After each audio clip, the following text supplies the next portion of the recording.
আক্রান্তের সংখ্যা 1,22,000 ছাড়ালো, আরও 37 মৃত্যু। বিধি মেনে টিকাদান কর্মসূচি। করোনা শনাক্তের ফল পেতে দীর্ঘসূত্রিতা, সক্ষমতার তুলনায় পরীক্ষা বেশি বলছে স্বাস্থ্য দপ্তর। বিদ্যুতের অতিরিক্ত বিল করা হয়েছে স্বীকার করলেন মন্ত্রী। গ্রাহকের উপর চাপ বাড়ছে বলছেন বিশেষজ্ঞরা। টাকা তুলে নিলে বাতিল হবে হজ নিবন্ধন, 12 জুলাইয়ের পর আবেদন করা যাবে। চীন থেকে ব্যবসা গোটাচ্ছে নামি দামি কোম্পানি, জাপানি বিনিয়োগের জন্য সাধারণ ঘোষণা দেবে সরকার।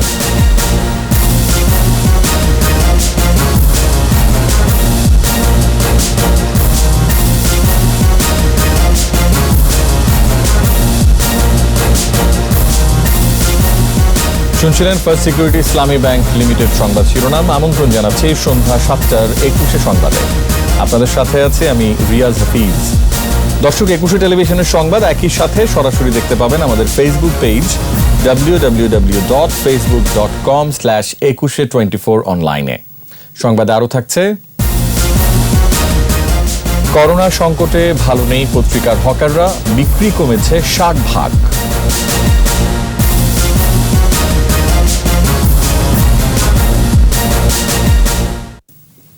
করোনা সংক্রমণের 109তম দিনে আক্রান্তের সংখ্যা 1,22,660। একদিনে 3,462 জন শনাক্তের দিনে মারা গেছে 37 জন। প্রতিদিনই সুস্থ হওয়ার খবর আসছে। এ পর্যন্ত সুস্থ হয়েছেন 49,666 জন। সুস্থতার হার 40.49%।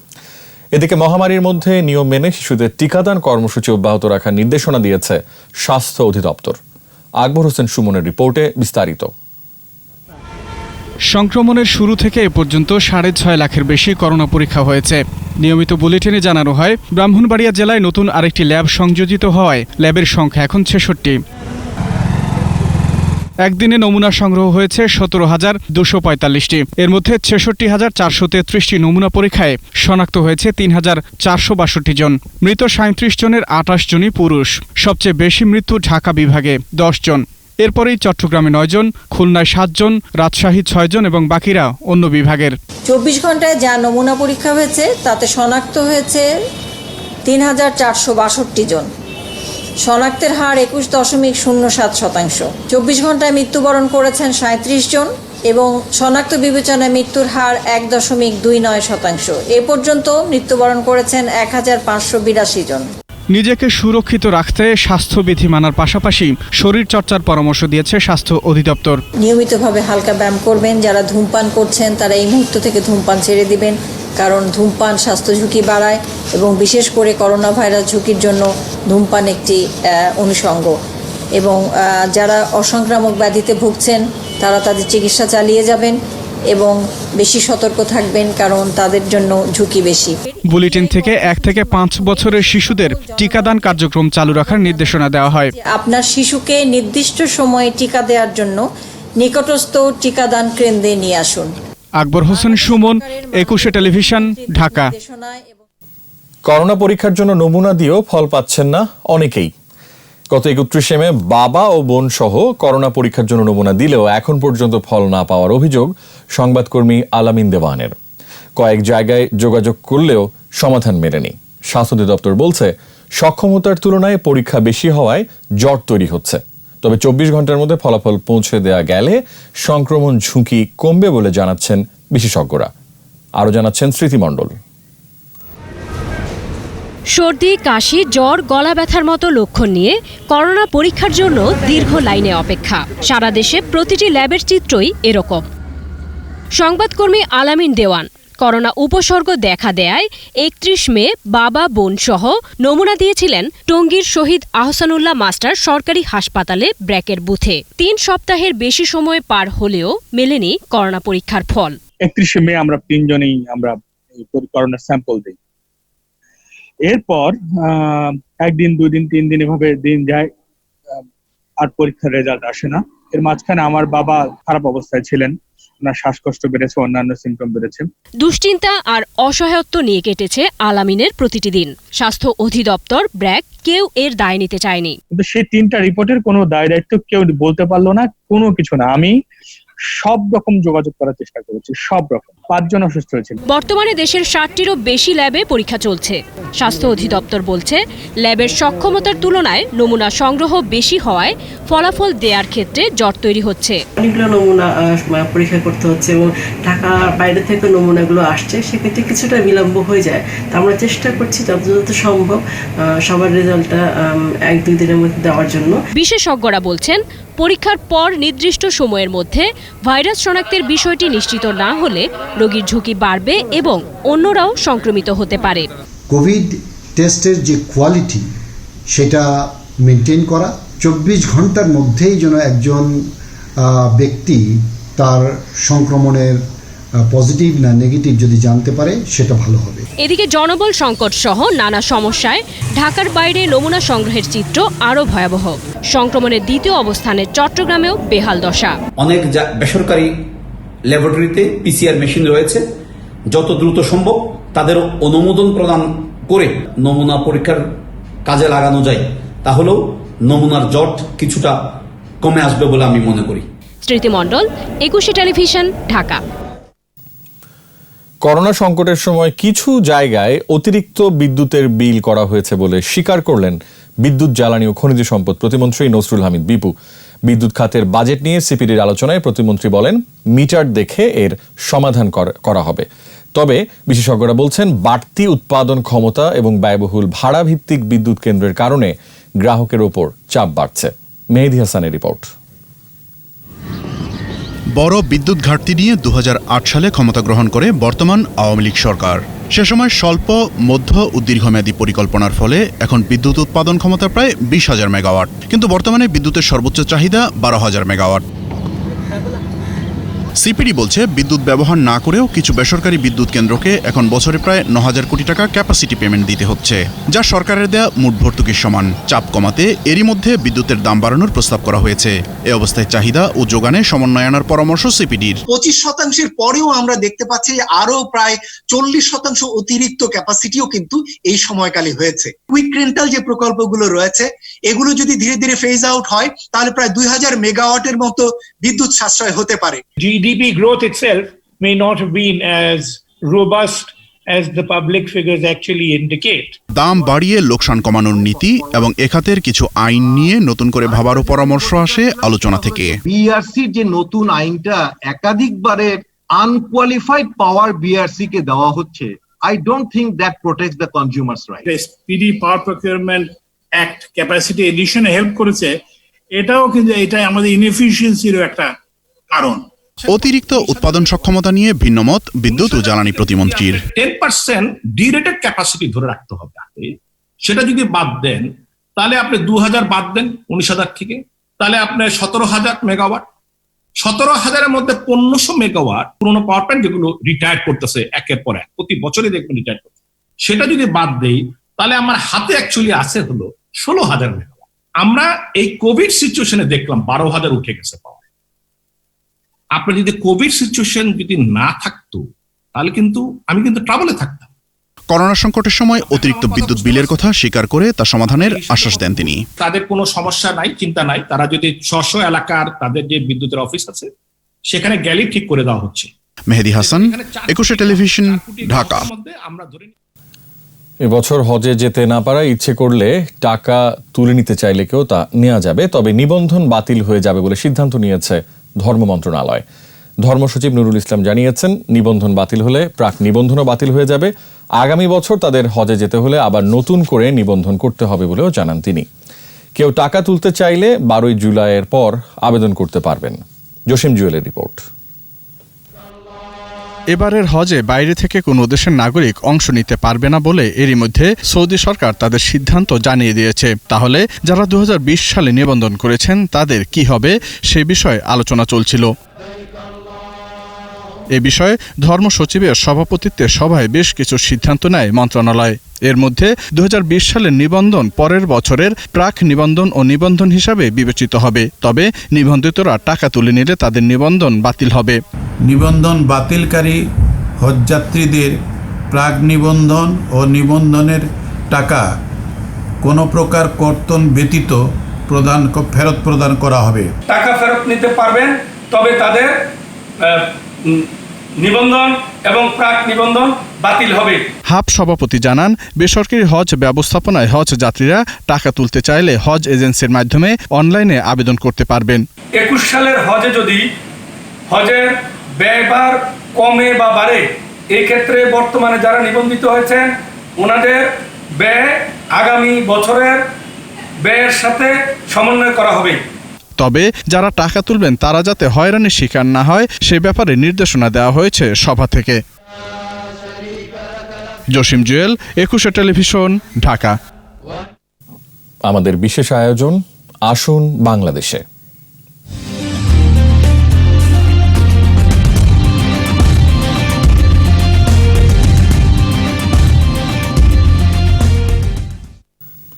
চীন থেকে ব্যবসা গুটিয়ে নিতে চায় যুক্তরাষ্ট্র ও জাপানের নামকরা কোম্পানিগুলো।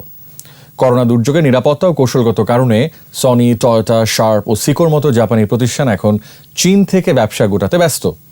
এ অবস্থায় ব্যবসায়ীরা বলছেন, সব সুযোগ সুবিধা দিয়ে বাংলাদেশের জাপানি বিনিয়োগ ধরা উচিত। পররাষ্ট্রমন্ত্রী বলছেন, জাপানি বিনিয়োগকারীদের বাংলাদেশে আসতে একটি সাধারণ ঘোষণা দেবে সরকার। রিপোর্টে আরও জানাচ্ছেন মোহাম্মদ নুরুন্নবী। করোনার জোর ধাক্কায় টালমাটাল বিশ্ব অর্থনীতি। চীনে করোনা সংক্রমণ শুরুর পর জাপানি কোম্পানিগুলো দেশটি থেকে পুঁজি সরিয়ে নেওয়ার পরিকল্পনা নিতে থাকে। নিরাপত্তা ও কৌশলগত কারণেই তাদের এই সিদ্ধান্ত। জাপান সরকারও এজন্য 220 কোটি মার্কিন ডলার তহবিল গঠন করে। যেসব জাপানি কোম্পানি চীন ছাড়বে তাদেরকেই এই সহায়তা দেওয়া হবে। সনি, টয়োটা, সিকো, প্যানাসনিক, ক্যাসিওর মতো ব্র্যান্ডগুলো চীন থেকে কোথায় যাচ্ছে? এদের কাউকে কি বাংলাদেশে আনা যাবে? আশাবাদী বাংলাদেশের ব্যবসায়ীরা। প্রতিটা কোম্পানি যারা ক্যাশ রিচ অবস্থায় আছে তারাই কিন্তু এটা সাস্টেইন করতে পারবে এবং তারা আবার ইনভেস্টমেন্টে যেতে পারবে। মানে আশাবাদী যে জাপানে যেহেতু গত বছরেও আমাদের ইভেন জেট্রোতেও প্রায় 2000-এর মতো ভিজিটর এসেছে। প্রতিবেশী অন্য দেশ যেসব সুযোগ সুবিধা দেয়, প্রয়োজন হলে আরো এক ধাপ এগিয়ে যেতে হবে বাংলাদেশকে। বিভিন্ন দেশ বিভিন্ন ধরনের প্রণোদনা দেওয়ার চেষ্টা করছে ইনভেস্টরদেরকে, জাপানিজ ইনভেস্টরদেরকে, এবং কিসের কারণে ওই দেশের প্রতি মানে জাপান আকৃষ্ট হচ্ছে সেই জিনিসগুলো যদি আমরা দেখে কিছু কিছু জিনিস নিজেরা করতে পারি তাইলে মনে হয় যে এটা আমাদের জন্য একটা ভালো জিনিস। পররাষ্ট্রমন্ত্রী জানালেন, সরাসরি কোনো কোম্পানিকে আহ্বানের কৌশল নেই সরকারের। তালিকা ধরে কাজ এগিয়ে নেওয়ার পরিকল্পনার কথা জানান তিনি। তা আমরা এগুলো শোনার পরে আমাদের যারা রাষ্ট্রদূত আছেন, আপনাদের দেশে যে সমস্ত কোম্পানি চায়নাতে আছে এবং চিন্তা ভাবনা ওদের লিস্ট দেন। আমরা সরকার তাদের অ্যাপ্রোচ করব না, আর আমার ব্যবসায়ীরা পার্সোনালি কন্ট্যাক্ট করবে। এতে আমাদের আশা যে অনেকেই আসবে। ভৌগোলিক অবস্থান এবং প্রস্তুত হতে থাকা 100টি অর্থনৈতিক অঞ্চলে জাপানি বিনিয়োগকারীদের এদেশে আসতে সরকার একটি সাধারণ ঘোষণাও দেবে বলে জানান পররাষ্ট্রমন্ত্রী। আর আমরা গভর্নমেন্ট একটা ফ্লায়ার পাঠাবো, সবাইকে বলবো যে আমাদের দেশে 100টা ইকোনমিক জোন হচ্ছে, আমাদের ইনভেস্টমেন্ট প্যাকেজ এরকম ভালো, অন্য কোনো দেশে অত ভালো প্যাকেজ নাই, আমাদের এই গভর্নমেন্ট ব্যবসা বান্ধব, আপনারা এখানে চলে আসেন। মোহাম্মদ নুরুন্নবী, 21 টেলিভিশন, ঢাকা। ঢাকাকে যানজটমুক্ত, সাশ্রয়ী, আরামদায়ক ও পরিবেশ বান্ধব মহানগরী হিসেবে গড়ে তুলতে পরিকল্পনা প্রণয়ন চলছে। বাস্তবায়ন শুরু হয়েছে নানা প্রকল্পের। সকালে গুলশান, বনানী, বারিধারায় পরিবেশ বান্ধব রাইড শেয়ারিং অ্যাপ জো বাইকের উদ্বোধন করে এ কথা জানান ঢাকা উত্তরের মেয়র। করোনা থেকে মুক্ত স্বাস্থ্যসম্মত চলাচলে এ বাইকের গুরুত্ব তুলে ধরেন বক্তারা। বিস্তারিত জানাচ্ছেন সাইদুল ইসলাম। ঢাকা উত্তর সিটি কর্পোরেশন ও আইসিটি বিভাগের সার্বিক সহযোগিতায় পরিবেশ বান্ধব ও স্বাস্থ্যসম্মত চলাচলে গুলশান, বনানী ও বারিধারা সহ বিভিন্ন এলাকার জন্য উদ্বোধন করা হলো অ্যাপস ভিত্তিক রাইড শেয়ারিং বাহন জো বাইক। অনুষ্ঠানে যোগ দিয়ে নগর পরিকল্পনাবিদরা জানান, একটি উদ্যোগ যথেষ্ট নয়, ঢাকাকে সবুজ নগর হিসাবে গড়ে তুলতে হলে মাস্টার প্ল্যান হাতে নিতে হবে। এই জনপ্রিয় বাহনের মধ্যে দিয়ে আমরা প্রাইভেট গাড়ির দাপট থেকে, পরিবেশ দূষণের দাপট থেকে মুক্তি পাব। চলাচলের ক্ষেত্রে সাধারণ মানুষকে আরো সচেতন হওয়ার আহ্বান জানান ডিএমপি কমিশনার।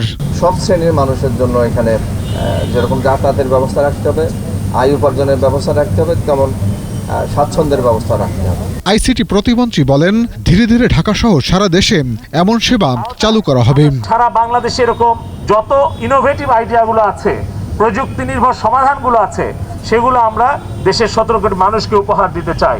সাইকেল পরিবেশ বান্ধব, স্বাস্থ্যসম্মত, তাই করোনা সংক্রমণ থেকে রক্ষা পেতে সাইকেল অন্যতম বিকল্প বাহন বলে জানান ঢাকা উত্তরের মেয়র। স্বাস্থ্যকে ভালো রাখার জন্য, পরিবেশকে বাঁচানোর জন্য সাইকেলটা আমরা ইউজ করি। স্বল্প দূরত্বে চলাচল আর স্বাস্থ্যবিধি নিশ্চিত করতে এ বাইক বিশেষ ভূমিকা রাখবে বলেও আশা প্রকাশ করেন বক্তারা। সাইদুল ইসলাম, 21 টেলিভিশন, ঢাকা। দক্ষিণ সিটিতে রাস্তায় উন্মুক্ত স্থানে কোনো বর্জ্য থাকবে না বলেছেন মেয়র ব্যারিস্টার ফজলিনুর তাপস। দক্ষিণের 29 নম্বর ওয়ার্ডে অন্তর্বর্তীকালীন বর্জ্য স্থানান্তরের কেন্দ্রের ভিত্তিপ্রস্তর স্থাপন অনুষ্ঠানে মেয়র বলেন, এরই মধ্যে দক্ষিণের বর্জ্য ব্যবস্থাপনা কার্যক্রম ঢেলে সাজানো হয়েছে। যে বর্জ্য, যে আবর্জনা ময়লা থাকবে, সন্ধ্যা 6টা থেকে সংগ্রহকারী প্রতিষ্ঠান থেকে, বাসা বাড়ি গৃহস্থলী থেকে বর্জ্য সংগ্রহ করা হবে। দিনের বেলা কোনো বর্জ্য দেখা যাবে না। করোনা সংক্রমণ যে হারে বেড়েছে সে হারে পরীক্ষা বাড়েনি। ফলাফল পেতে 10 থেকে 15 দিন সময় লেগে যায়। এতে আরো অনেক মানুষ সংক্রমিত হচ্ছেন। এক ভিডিও বার্তায় এই কথা বলেছেন জাতীয় পার্টির চেয়ারম্যান গোলাম মোহাম্মদ কাদের। উপসর্গ নিয়ে অনেক রোগী ঘুরে বেড়াচ্ছেন টেস্ট করানোর জন্য, এবং টেস্ট করাতে গিয়ে তাদের অনেক সময় লাগছে। টেস্টের স্যাম্পল দেওয়ার পরেও টেস্ট রেজাল্ট আসতে কোনো সময় 10 থেকে 15 দিন সময় লাগছে। এই সময়টা এই রুগীরা না পাচ্ছেন কোনো হাসপাতাল বা চিকিৎসকের কাছে সুচিকিৎসা নিতে, ঘুরে বেড়াচ্ছেন সমাজে সুস্থ ব্যক্তির ন্যায়। অনেক সাধারণ মানুষকে তারা একই সঙ্গে সংক্রমিত করছেন। প্রতিদিনই সারা দেশে বাড়ছে করোনা আক্রান্তের সংখ্যা। আসছে নতুন মৃত্যুর খবরও। মুন্সিগঞ্জে করোনার প্রকোপ বেশি হলেও মানুষের মধ্যে স্বাস্থ্যবিধি মেনে চলার প্রবণতা একেবারেই নেই। প্রতিনিধিদের সহায়তায় রত্না জামানের রিপোর্ট। কুষ্টিয়ায় করোনায় 2 জনের মৃত্যু হয়েছে। এ নিয়ে জেলায় মৃতের সংখ্যা 6। গত 24 ঘন্টায় 39 জন করোনা শনাক্ত হয়েছে। মোট আক্রান্ত 434 জন। সাতক্ষীরায় আইসোলেশনে থাকা অবস্থায় উপসর্গ নিয়ে মারা গেছেন 2 জন। জেলায় মোট মৃত্যু 19। করোনায় আক্রান্ত হয়ে মারা গেছেন পাবনা সেন্ট্রাল গার্লস হাই স্কুলের অফিস সহকারী। জেলায় নতুন করোনা পজিটিভ শনাক্ত হয়েছে 57 জন। মোট আক্রান্তের সংখ্যা 393। রংপুর মেডিকেল কলেজ হাসপাতালে করোনার উপসর্গ নিয়ে এক নারীর মৃত্যু হয়েছে। এছাড়া জেলায় করোনায় আক্রান্তের সংখ্যা 800 ছাড়িয়েছে। নড়াইল 2 আসনের সংসদ সদস্য ক্রিকেটার মাশরাফি বিন মুর্তজার ছোট ভাই মোরসালিন বিন মুর্তজাও করোনায় আক্রান্ত। সিলেটে নতুন শনাক্ত 79 জন। মোট আক্রান্ত 1856 জন। বরিশালে উপসর্গ নিয়ে মারা গেছেন একজন পুলিশ সাব ইন্সপেক্টর। এদিকে মুন্সিগঞ্জে করোনার প্রকোপ বেশি হলেও মানা হচ্ছে না সামাজিক দূরত্ব বিধি। জেলায় এ পর্যন্ত আক্রান্ত হয়েছে 1856 জন। মৃতের সংখ্যা 44। সুস্থ হয়ে বাড়ি ফিরেছে 522 জন। রত্না জামান, 21 টেলিভিশন। করোনা সংকটে ভালো নেই পত্রিকার হকাররা। পত্রিকার স্টলগুলো ভালো চলছে না। করোনার ভয়ে বিক্রি কমেছে। বাসা বাড়িতেও খবরের কাগজ রাখছেন না অনেকেই। রাজধানীর হকাররা বলছেন পত্রিকা বিক্রি 60% কমে গেছে। পোষাতে না পেরে পত্রিকার স্টলগুলো এখন অন্য পণ্য বিক্রি করছে। আরো জানাচ্ছেন দীপু শিকদার। লিয়াকত হোসেন 40 বছর ধরে পত্রিকা বিক্রি করেন। এরকম সংকটের মুখে কখনো পড়েননি। করোনার সাথে 3 মাসের বেশি সময় ধরে বসবাস। শুরু থেকে ধাক্কা এসে লাগে লিয়াকতের মতো হকারদের উপর। মানুষ আওয়া যাওয়া করে না, এই জন্য বেচাকিনি বেশি ভালো হয় না। পাঠকের কাছে খবর পৌঁছে দেওয়ার আগেই সব জানা হয়ে যায় তাদের। দিনের তাজা খবরের হেডলাইন বলতে বলতে বাস, ট্রেন, লঞ্চে কাগজ বিক্রি করেন তারা। বাসা বাড়িতেও সকাল সকাল কাগজ পৌঁছে দেওয়া তাদের দায়িত্ব। বাধা হয়ে দাঁড়িয়েছে করোনা। কাজ কারবার নাই, দ্বিতীয় কথা মানুষের হাতে পয়সা নাই। এইসব অনেকটাই পত্রিকা চলতেছে না। এমন অবস্থায় ডেলি কি করতে আমাদের হকার কি করতে না খাইয়া অবস্থানে কি দিন কাটতে আছে। সাধারণ ছুটির সময় একদমই কমে গিয়েছিল বিক্রি। করোনার ভয়ে অনেকেই খবরের কাগজ রাখা বন্ধ করে দিয়েছেন। রাস্তাঘাটেও বিক্রি কমেছে। একজন হকারে 500-700 পত্রিকা বিক্রি করতে বিভিন্ন বাড়ি ঘরে দিয়ে, এখন কোনো বাড়ি তো 1 কপি পত্রিকা দেওয়ার জন্য ঢুকতে দেয় না। স্টলগুলোতেও বিক্রি নেই। পত্রিকার অনেক স্টলই এখন কাপড়ের দোকানে পরিণত হয়েছে। কঠিন এই সময়টিতে ভালো নেই হকাররা। বিক্রি কমে যাওয়ায় তাদের চোখে মুখে দুশ্চিন্তার ছাপ। ব্যবসা বিক্রি নাই থাকার কারণে মনটাও ভালো না ভাই, ব্যবসা বাণিজ্যের দিকে তেমন মন নাই। এখন তো একবারেই কম, 3 ভাগের 1 ভাগ বিক্রি হয়। কোনো প্রণোদনা বা সহযোগিতা চান না হকাররা। পত্রিকা থেকে করোনা ভাইরাস ছড়ায় না, এ বিষয়ে মানুষকে সচেতন করার দাবি তাদের। মানুষের মধ্যে একটা আতঙ্ক হয়েছে যে কাগজ থেকে ভাইরাস ছড়ায়, যদি সেটা ভুল ধারণা, তার একটা ব্যাড ইম্প্যাক্ট আমাদের মধ্যে পড়েছে। 3 মাস আমরা কোনো বিলে পাচ্ছি না, যারা অ্যাপার্টমেন্ট আছে অ্যাপার্টমেন্টেও আমাদের করতে দিচ্ছে না। সহসা কাটবে দুঃসময়, খবরের কাগজ বাড়ি বাড়ি পৌঁছাবে, যানবাহনে যাত্রীদের কাছে খবর পৌঁছে দেবেন। এই স্বপ্নে দিন কাটছে হকারদের। দীপু শিকদার, 21 টেলিভিশন, ঢাকা। চট্টগ্রামে পাহাড় কেটে অবৈধ স্থাপনা নির্মাণের বিরুদ্ধে অভিযান শুরু করেছে জেলা প্রশাসন। 6 ম্যাজিস্ট্রেটের নেতৃত্বে নগরীর বাইজিদ বোস্তামি এলাকায় সিডিএর নবনির্মিত সড়কের দুপাশে এই অভিযান চালানো হয়। আটক করা হয় 9 জনকে। বিপ্লব মজুমদারের ক্যামেরায় চট্টগ্রাম থেকে রিপোর্ট করছেন হাসান ফেরদৌস। নগরীর বাইজিদ বোস্তামি থেকে ফৌজদারহাট পর্যন্ত নবনির্মিত সড়কের দুপাশে পাহাড় দখল করে নেয় ভূমিদস্যুরা। করোনা সংকটের মধ্যে পাহাড় কেটে সেসব এলাকায় গড়ে তোলা হয় স্থাপনা। সকালে নির্বাহী ম্যাজিস্ট্রেটের নেতৃত্বে শুরু হয় অভিযান। উচ্ছেদ করা হয় শতাধিক স্থাপনা। স্থানীয়দের অভিযোগ, রাতের অন্ধকারে প্রভাবশালী একটি চক্র পাহাড় কেটে এইসব স্থাপনা গড়ে তোলে, এরপর বিভিন্ন জনের কাছে বিক্রি করে আসছে। কে কিনে দখল করে বেশি ফেলার, আর কে লাখের বসবাস করার, আর কে বারাটিদের এগিন বাংলার দিন খুব গরিব, খুব সাধারণ মানুষ, তারা কষ্ট হয়। যেমন বড় বড় লাভওয়াল সিঙ্গাপুর মূল মদতদাতা হলে সিঙ্গাপুর নাসির। অভিযান পরিচালনাকারী নির্বাহী ম্যাজিস্ট্রেট জানান, অভিযানের সময় এসব ভূমিদস্যুরা বাধা দেয় এবং হামলা চালায়। ঘটনাস্থল থেকে 7 জনকে আটক করা হয় বলেও জানান তিনি। পরিবেশ অধিদপ্তর থেকে ইতিমধ্যে অনেকের বিরুদ্ধে ব্যবস্থা নেওয়া হয়েছে এবং আরও অনেকের বিরুদ্ধে ব্যবস্থা নেওয়ার যে কার্যক্রম সেটি চলমান রয়েছে। পাহাড়ের যেসব অবৈধ স্থাপনা গড়ে উঠেছে, উচ্ছেদ অভিযান অব্যাহত রাখার কথা জানায় পরিবেশ অধিদপ্তর। পরিদর্শন করে যেটি দেখেছি, এখানে কোনো লোক কোনো প্রকারের অনুমতি না নিয়ে এখানে ব্যাপকভাবে পাহাড় কেটে তারা এখানে বসতি তৈরি করেছে, যেটা অত্যন্ত ঝুঁকিপূর্ণ এবং যে কোনো সময়ে এখানে ভূমিধস হয়ে প্রচুর মানুষ মারা যেতে পারে। পাহাড় কেটে এভাবে বিভিন্ন স্থানে গড়ে তোলা হচ্ছে ঝুঁকিপূর্ণভাবে বিভিন্ন স্থাপনা। প্রতি বছর বর্ষা এলেই এসব পাহাড় ধসে ঘটে প্রাণহানির ঘটনা।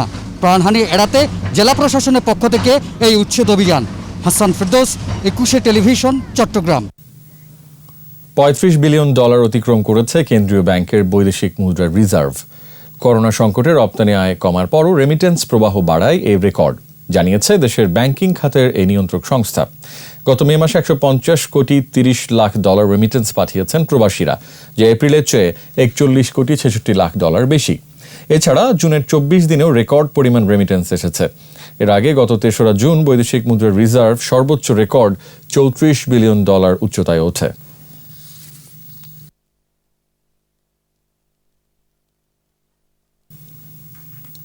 দেশের পশ্চিমাঞ্চলের সড়ক ও ডিজিটাল যোগাযোগ উন্নয়নে $50 কোটি মার্কিন ঋণ অনুমোদন করেছে বিশ্বব্যাংক। বাংলাদেশ সরকারের western economic corridor and regional enhancement প্রকল্প বাস্তবায়নে এই ঋণ দেয়া হচ্ছে। বিবৃতিতে বিশ্বব্যাংক জানায়, প্রকল্পটি বাস্তবায়িত হলে ভোমরা, সাতক্ষীরা, নাভারণ এবং যশোর ঝিনাইদহের 110 কিলোমিটার মহাসড়ক 4 লেনে হবে।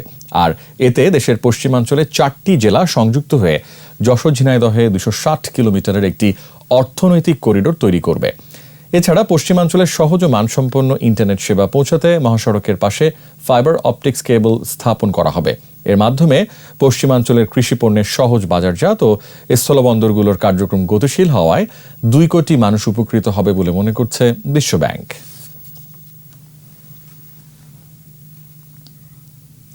এবার আমাদের সাপ্তাহিক আয়োজন সোশ্যাল ইসলামী ব্যাংক লিমিটেডের সৌজন্যে পর্যটন।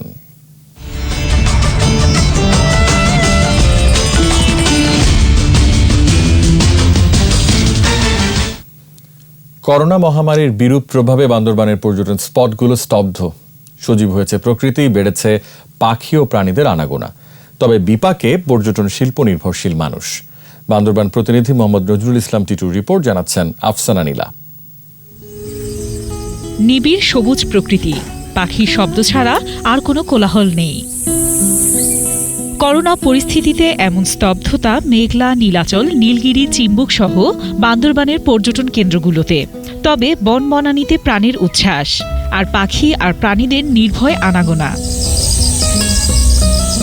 ব্যবসা নেই, তবুও পর্যটন কেন্দ্রের সৌন্দর্যে মুগ্ধ স্থানীয় ব্যবসায়ীরা। সচরাচর ট্যুরিস্ট যখন আসে, ঘাস থাকে না, গাছে ফুল থাকে না, পাখির কোলাহল শোনা যায় না, এগুলি এখন রিচ হচ্ছে। হয়তো কিছুদিন পর সব ঠিক হয়ে যাবে, কিন্তু তারপর আমাদের হোটেল রিসোর্ট যারা আছে তাদের আরও অনেক লস হবে, কারণ পর্যটক সহজে আসবে না, সবাই একটু আতঙ্কের মধ্যে আছে। আগে কখনো এভাবে দেখতে পাইনি, এখন খুব সুন্দর রূপে স্পষ্ট রূপে দেখতে পাচ্ছি, অর্থাৎ প্রকৃতি তার পূর্বের অবস্থায় ফিরে এসেছে। 58টি হোটেল আর অসংখ্য মানুষ এই ব্যবসার ওপর নির্ভরশীল, জানান জেলা প্রশাসক। মানুষের আয় রোজগারের অনেক ক্ষতি হয়েছে, মানুষের অনেক ধরনের সমস্যা হয়েছে। অন্যদিকে আমাদের যে প্রাকৃতিক প্রতিবেশ সেটি কিন্তু তার সেই আসল যে অবস্থা, আগের যে অবস্থা, সেটি কিন্তু ফিরে পাচ্ছে। বান্দরবানের নতুন রূপ ভবিষ্যতের পর্যটন ব্যবসাকে বাড়াবে, সেই প্রত্যাশা স্থানীয়দের। আফসানা নীলা, 21 টেলিভিশন। এবার সোশ্যাল ইসলামী ব্যাংক লিমিটেড বাণিজ্য সংবাদ।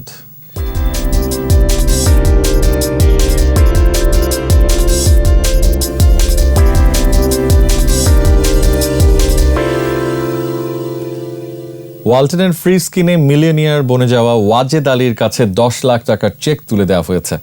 গাজীপুরের কালিয়াকৈর চন্দ্রায় ওয়ালটনের শোরুম হাজি ইলেকট্রনিক্সে আনুষ্ঠানিকভাবে চেক হস্তান্তর করা হয়। এ সময় জেলা আওয়ামী লীগের যুগ্ম সাধারণ সম্পাদক শিকদার মোশাররফ হোসেন, ওয়ালটনের নির্বাহী পরিচালক ইউসুফ আলী, সেলস অ্যান্ড মার্কেটিংয়ের জোনাল হেড মাসুদ সোহেল সহ অন্যান্যরা উপস্থিত ছিলেন। কোনাবাড়ির দর্জি ওয়াজেদ আলী এই টাকায় গ্রামের বাড়িতে একটি খামার করবেন বলে জানান।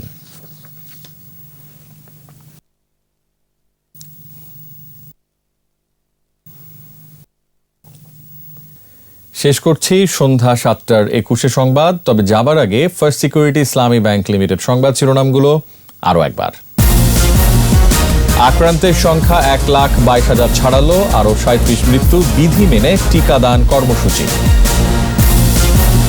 করোনা শনাক্তের ফল পেতে দীর্ঘসূত্রিতা, সক্ষমতার তুলনায় পরীক্ষা বেশি, বলছে স্বাস্থ্য অধিদপ্তর। বিদ্যুতের অতিরিক্ত বিল করা হয়েছে, স্বীকার করলেন মন্ত্রী। গ্রাহকের উপর চাপ বাড়ছে, বলছেন বিশেষজ্ঞরা। টাকা তুলে নিলে বাতিল হবে হজ নিবন্ধন, 12 জুলাইয়ের পর আবেদন করা যাবে। চীন থেকে ব্যবসা গোটাচ্ছে নামি দামি কোম্পানি, জাপানি বিনিয়োগের জন্য সাধারণ ঘোষণা দেবে সরকার।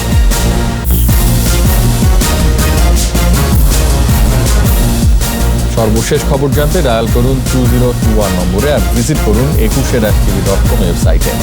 এছাড়া ফেসবুকে লগ ইন করতে পারেন facebook.com/2124 অনলাইনে।